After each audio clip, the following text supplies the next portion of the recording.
Hello and welcome to August Astrology for 2023. I'm your astrologer, Colleen Pearl the Cool Crone, and welcome to my channel. For the month of August, we have some really big stuff lining up for the month. We'll find Uranus and Jupiter are lining up with many planets, creating some interesting scenarios. In most cases, things will work out smoothly, but there are a few moments where the chaos brought out by Uranus may create some difficult situations. Jupiter will magnify and bring out the charity for most, but occasionally he brings an exaggerated sense of self and entitlement, which is not useful on the global stage. There are 3 planets retrograde all month, and near the end of the month, we have a few more joining the group. We have 2 full moons in this calendar month. The first is on August 1st in the sign of Aquarius, and this is also the typical time when pagans celebrate Lammas, the first of 3 harvest festivals or Sabbats. The second full moon is on August 30th.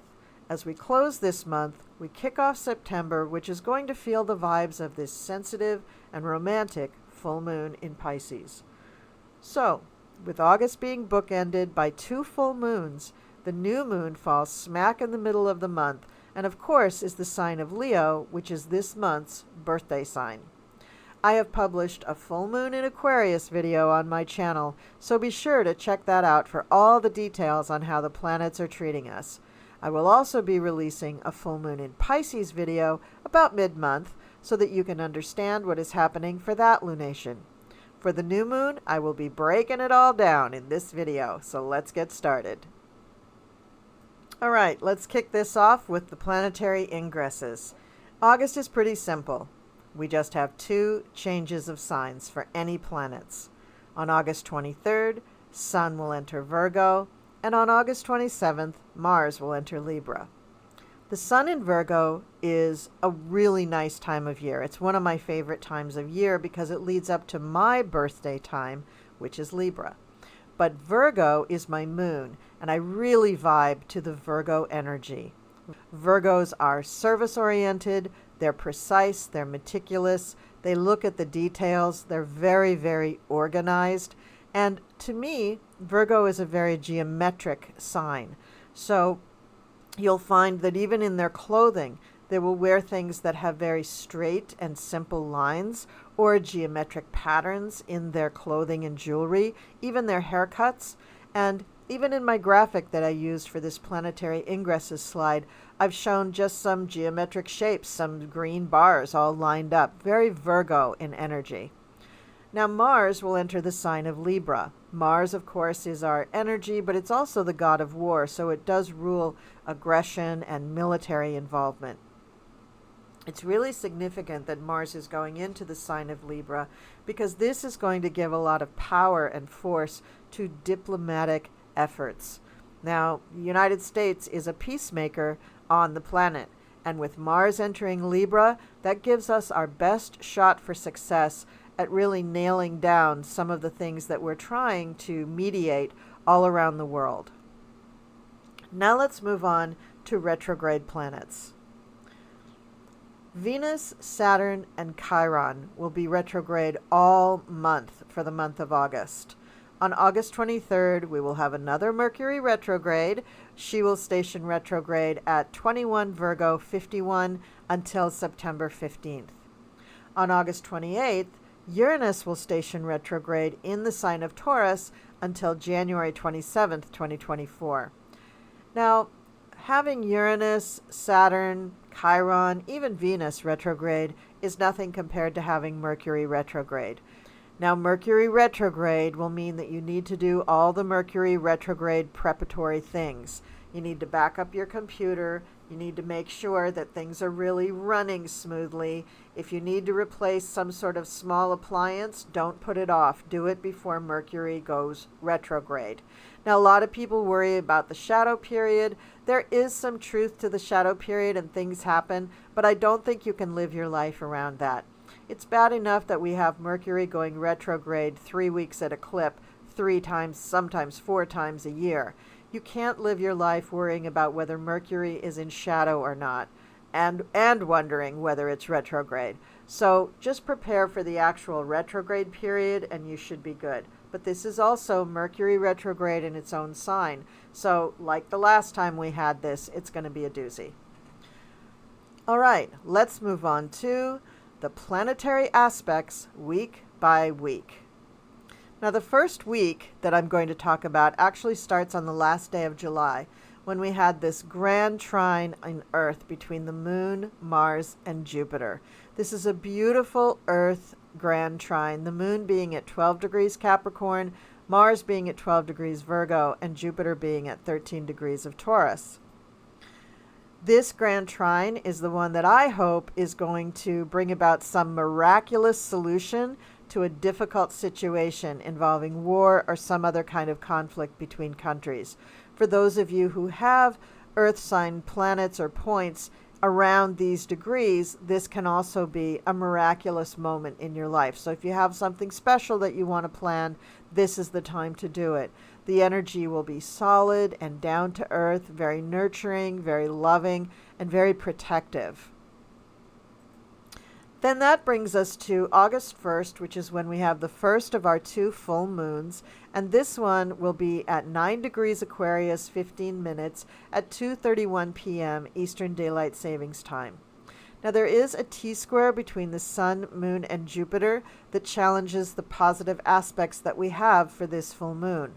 One's ego and any problems that exist with confidence will be overblown by the power of the Sun-Moon opposition, combined with the exaggeration quotient of Jupiter. So, if one can keep control of one's ego, you'll be fine. But there will probably be more than one who believes that it's his way or the highway. Along with a couple of other difficult aspects involving Saturn and Uranus, this could be a tricky moon. This is not the time to begin or end a relationship. This is a time for biting one's tongue, appreciating your blessings, and waiting it out for a bit. For more about this full moon in Aquarius, please see my video, which is up on my channel now. Now let's move on to the second week of August, August 7th through the 13th, when we have Venus squaring Uranus, Mercury trining Jupiter, and the Sun conjuncting Venus. Now, whatever kind of new relationship you start now is not going to last forever, but enjoy it while it lasts. It could actually bring about a huge, inspired new project or revelation or fascination with something that is wildly fun, but again, will not last long. The inspiration will, but the thing won't. But this aspect will remain in force for about 10 days. Now, we also had some aspects in the month of July that could be another start time for a summer romance. And I say summer romance because both of these aspects say, you know, it's not going to last forever. It's just going to be a summer romance. But what's wrong with that? Enjoy yourself and just keep in mind that, you know, you're not going to settle down with this person for 30 years. Also on August 9th, we have Mercury trining Jupiter. Now this is going to last about 5 days. It's going to bring optimism, kindness, and a desire to travel. Also, you'll be interested in meeting new people, and you'll be having some fantastic conversations, learning lots of new things. In short, it's going to be a great adventure. So look forward to that one, especially if you have Earth planets or Earth points from around 10 to 17 degrees. Now on August 13th, we're going to have the Sun conjuncting Venus retrograde. Now the Sun can, or Venus rather, can only conjunct the Sun. It's too close to the Sun to have any other aspect with it. But the Sun shines its beams on lovely Lady Venus, giving us a chance to catch up with our female friends. We can be supportive of the women in our lives and generally enjoy the social niceties now without much pressure. And since Venus is retrograde, this period will be laid back and favor casual get-togethers. This happens on a Sunday, ladies, so plan a brunch with your girlfriends for this day. The Sun will be at 20 degrees Leo, 28. Venus will be at 20 degrees Leo, 28 as well. And then we come to week 3, which is August 14th to the 20th, we have the Sun squaring Uranus and Mars trining Uranus. So this is an interesting one. Now, the Sun will be at 22 degrees Leo, squaring Uranus at 22 degrees Taurus. Mars will be at 22 degrees Virgo, trining Uranus at 22 degrees Taurus. Everyone wants to be a maverick these days. Where is Sarah Palin when you need her? With Sun squaring and Mars trining Uranus, you won't know what people are really protesting about. Some are going to want this point of view, others will want that one. The difficulty is that all of this is to be short-lived, and when it's done, I'll bet no one will remember their choices. Now, we also may find people engaged in extreme political views, or spending their time in researching things like engineering, construction, mechanics, and other related fields. If you're an athlete, this is a great aspect for the short term. Use this period to break records. Otherwise, it may be best to let the dust settle over a nice cup of iced tea and wait for the time to pass. And for my friends in the Southern Hemisphere, you can make that a cup of hot tea. Then we come up to the new moon in Leo, specifically at 23 degrees of Leo, 16 minutes, on August 16th at 5:37 a.m. Eastern Daylight Savings Time. This new moon gets a lot of energy from Uranus and Jupiter, which means that it's quirky and tends to get too large for its own good. Also, it's in a fixed sign, Leo, which tends to believe it's right, just because they think they're right. Unfortunately, they are not in this instance. This will be a difficult moon to get through, especially for those who are finishing out a vacation. Everyone is going to think that their way is the best way to pack the car or be the navigator for driving home or getting to the airport, but they will be wrong, as is possibly true for everyone around them. So, just try not to knock someone's teeth out over it, okay? Thanks. The Sun conjunct Moon, which is the typical definition of the new moon, will also be conjunct Venus and square to Jupiter. This square challenges many of the positive aspects that we have for this new moon. Yes, it's almost the same aspect we had for the full moon, except now the Sun and the moon are conjunct, meaning they're in the same place, making them stronger. One's ego and any problems that exist with confidence will be overblown and combined with the exaggeration quotient of Jupiter. So look for some people to blow up these issues during the lunation because they cannot control their egos. Watch out for overspending, overeating, overconfidence, misunderstanding one's role in the situation, etc. In other words, Venus will make you needy and greedy. Jupiter will give you blinders so that you don't see or feel that you are needy, but yet your needs will increase. That's Jupiter. The Sun and Moon will have you believing that everything you are demanding is justified. It's almost exactly what just happened at the full moon, with one exception. You will be absolutely convinced that you are right. At least at the full moon, you'll be questioning yourself. The Sun, Moon, and Venus retrograde will also be squaring Uranus. This is another square that is waning, but still in effect. You will feel your freedom is being challenged, which may make the preceding aspect worse. Try to rein it in if you can. The inspired infatuation you feel will be short-lived, 2 weeks tops. So don't get too cozy with whatever or whomever the object of your affection turns out to be. Fleeting emotions sprinkled with what you believe is divine inspiration may cause you to take up some exotic hobby or take up with some exotic person who is just not suitable for a long-term arrangement. So try to calm yourself. Watch an exciting movie instead. Mercury will be conjunct Mars and also Pallas Athena. So, everybody's penciled up? Good. Now start writing. Don't worry about finishing, though. You'll be bored with this exercise before the moon changes signs. Documenting or narrating what's going on will be happening all over the place, which may turn into a sporting event. You will also feel like running, swimming, racing, batting, throwing, whatever, like an athlete on steroids. But again, this will not last. Don't give up your day job. This is fleeting. Now, Mercury will also trine Jupiter. I know, your mother told you that your speech or singing or writing or whatever was better than everyone else's, but it's just not true, sweetheart. Sorry. So put that down and go back to what you were doing before. You're still good at that. And Mercury trine Uranus, this one just exaggerates what I just told you. Please, believe me, you are not Winston Churchill reincarnate, nor will you ever be. Then we have Mars trining Uranus. Here's Mars over here. Here's Uranus up here in Taurus. Under this aspect, we will find people engaged in extreme political views or spending their time researching things like engineering, construction, mechanics, and other related fields. If you're an athlete, though, this is a great aspect for the short term. Mars is also opposing Neptune, and this will last until the end of the month, so over 2 weeks.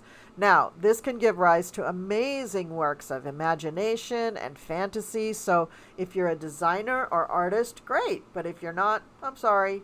Again, this tickle of war seems to come out of nowhere, but of course we know that things leading to war are things that fester for months, if not years. Neptune is often a harbinger of war for the U.S., so this one worries me. This could be the spark of a military engagement. Even if the U.S. is on the periphery of a conflict, I'm worried that it may last for a long time. Neptune has been involved with the beginnings of pretty much every conflict and war that we have ever engaged in. And we have Uranus trining Pluto, and this aspect gives me hope. So I'm going to read it together with the next one, which is Neptune sextile Pluto. Here's Neptune, and here's Pluto down here. Remember last month when I said the world was shifting? Well, that involved Pluto as well.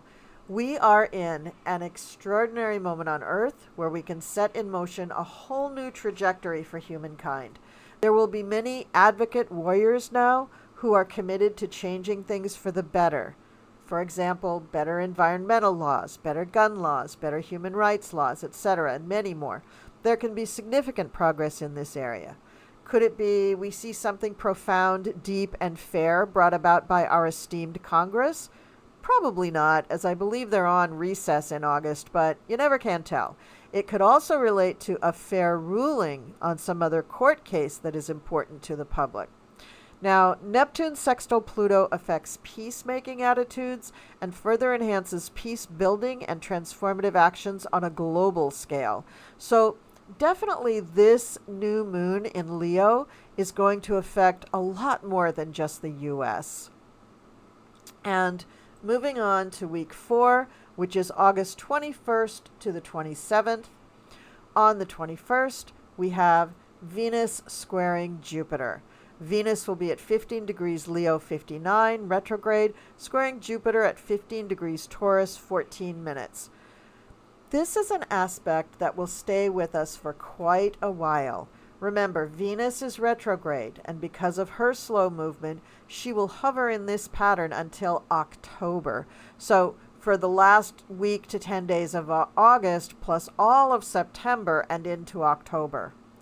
In the first week of September, Jupiter goes retrograde, so he has also been moving slow, leading up to that backward motion. And these two slowpokes eventually work their way out of a square by mid-September. But by mid-October, they have both moved backwards into a trine, Venus in Virgo and Jupiter in Taurus. A lovely trine which will probably resolve anything nasty that happened due to the square. These two benefics never mean to cause harm, and the kind of harm they cause usually has to do with our human nature. So keep that in mind. Then on the 23rd, we have Mars trining Pluto. This one is going to last about 3 days. And this says diplomacy efforts and any type of negotiation will be tough but fair. Pluto in Capricorn will hold the line on the most extreme demands, and Mars in Libra will bargain shrewdly towards getting what they want. This is a great time to come to the table if you want to drive a hard bargain because the stars are with you. Mars will be at 27 degrees Virgo 9 minutes, trining Pluto at 28 degrees Capricorn 24 minutes. On August 26th, the Sun opposes Saturn retrograde. And here we find the glass half empty versus the glass half full crowd. It all depends on your point of view.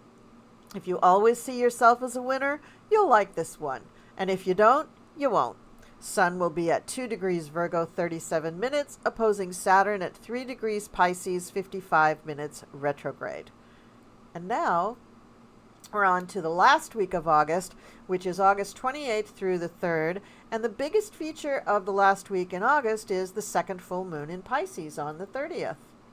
So we have another full moon for this month at 7 degrees Pisces, 25 minutes at 9:36 p.m. Eastern Daylight Savings Time. And this moon will be very interesting when it comes to people getting along and diplomacy. I know I've mentioned diplomacy a lot this month, but the planets just seem to be aligning for us to negotiate something important and world-changing. I would say that all 3 lunations this month will have an impact on how we are seen on the world stage as far as peacekeepers for the planet. Take 2.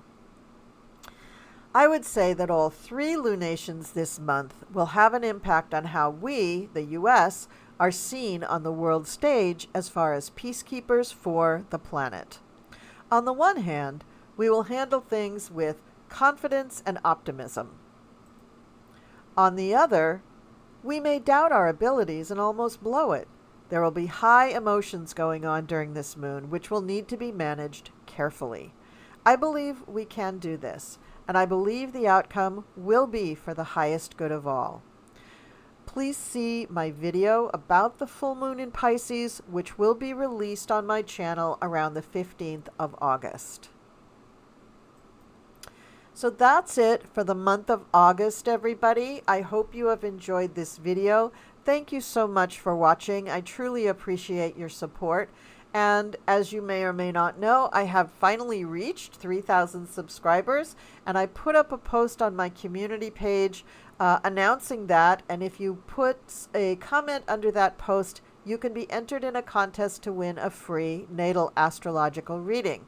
Yes, a full free natal astrological reading. That's a big reading. Allow about 2 hours for that reading. It's a big one. So I'll probably post it a couple of times on my community page so you don't miss it, but make sure that you are subscribed so that you get that in your feed.